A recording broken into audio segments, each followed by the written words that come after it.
Okay, now we are going to talk about warm up and cool down. Point number 2. Now, this is really important. So I know as a new mom, getting a workout in is to find time to do that, make time to do that is an effort. And then I know I want to get a sweat in. I want to sweat. So the warm up and cool down sometimes can be pushed to the side.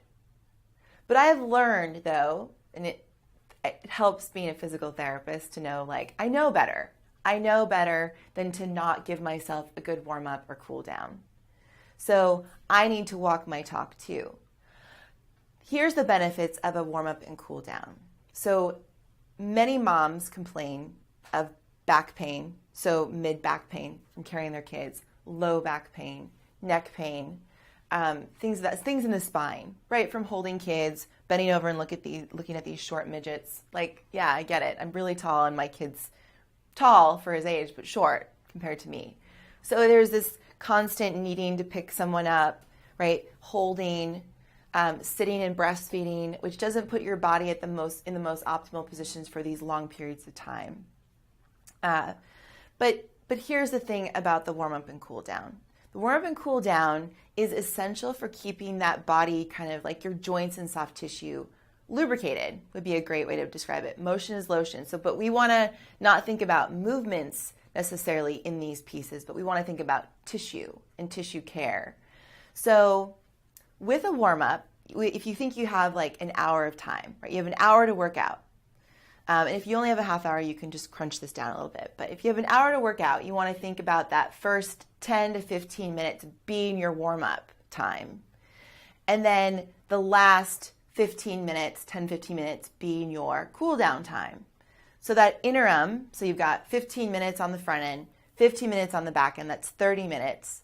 And then the 30-minute workout in the middle. That's plenty of time, right? So you don't need to be working out that entire hour. Right? If you actually want to get the most bang for your buck and decrease the risk for overtraining and have improved recovery, then you're going to want to split up your workout for that hour, 15 on the front for warm-up, 30 workout, 15 on the end for cool down. And here's some examples of a warm-up and key principles of the warm-up. So you want to get hot and sweaty, like you want to be warm. Your tissue wants to be warm. So when it's actually easier to mobilize tissue that's warm. It sucks actually. Like imagine being in the freaking Arctic and rolling out your back. Like that's no fun. You're really cold. When I was in college, I played on the East Coast softball. It really sucked warming up in the cold weather. Think about, you don't want that suck. Like you want it to be warm. So a good idea would be get on an Aerodyne, get on a rower, walk uphill on a treadmill, run on a treadmill, run outside.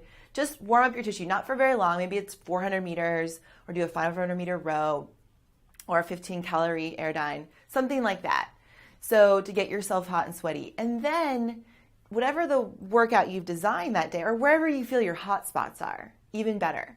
As a new mom, like go after those hot spots. Oh my gosh, my shoulder is achy or my low back is achy. Okay, so here's the thing. Think about where that space is. So if my low back is achy, then go below, mobilize below. So think hip. So you're going to want to mobilize after you get hot and sweaty, mobilize that hip, both the joint and the soft tissue. Okay, so if it's your shoulder, think about mobilizing that thoracic spine area and maybe the scapula, doing some rolling out on this wing bone area. And that thoracic spine is basically your rib cage area. So you're going to want to mobilize that and spend some time and spend at least 2 minutes doing work on those areas. Right? And so that's going to accumulate some time for you. Probably if you're going to do both sides, where that's going to be about 6 to 8 minutes, plus a nice getting hot and sweaty right before that. So there's your warm up. And already going into the workout, your tissues feel better.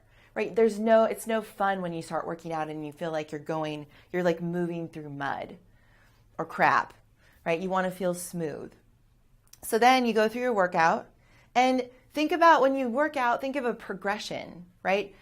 Maybe if you just had a child or if it's been if you just had a child, then jumping right back into your personal record weights you don't need to do that, right? Your body isn't maybe ready for that yet. And it's definitely not ready. So you need to progress back to it, right? If you're someone that's been training, kicking their ass every single day, think about taking the load off a little bit and working on your form. Like, form is much more important, quality over quantity. And then think about, is your form good? And then to what depths is your form good? So what range of motions does that work for you? And then think about volume in the workout. Like, do you have to do high volume, or can you do a lower volume with a heavier weight that's comfortable for you, or that's comfortable but pushes you, but that you do well with, right? Versus doing a high volume with crappy form. So it's better to do a lower volume, maybe a little bit more challenging weight with good form, right? Quality over quantity. So you get your workout in, and then at the end, a cool down looks a lot like using a foam roller, lacrosse balls, yoga tune-up balls, where you're just getting your heart rate down as quickly as possible. And in this space, I really like to tap into breathing, like how I breathe. So I think about inhaling for 5 seconds, exhaling for 5 to 10 seconds, right after my workout. So I jump on a foam roller, the areas that I work the most, maybe it's my quads, maybe I feel it in my back. So those are the areas I roll and spend time on. And I spend time not just breathe, even though I might be breathing heavy after a workout, I really work to slow down my breath during that time, like consciously. So therefore, my nervous system, it's like the breathing that you do in this time, and the kind of breathing you do is very much a connector, brain to body. So while I said generally breathing 5 seconds in, 10 seconds out, 5 to 10 seconds out, think about breathing in through your nose and breathing out through your mouth during this time. So you're really down-regulating that nervous system after it was heightened. So this is your big recovery time for the rest of your day. So you just ramped up your nervous system, fight or flight state in a positive way. Now you're ramping it down to a space that you want to keep it. So your respiratory rate's lower, your heart rate is now lower, and you can enter your day feeling more calm. So those are the key principles of warm up and cool down. Do not do them. I know it seems like, well, they're not going to help me lose weight. Losing weight, there's a lot of components to it. Right? There's the food component, there's the sleep component, there's the chronic stress component, which is what we're talking about today. You need to get out of that. And in order to get out of that, that is a really key principle of getting out of that, especially if you enjoy working out. Stay tuned for the next and last tip, which is about sleep.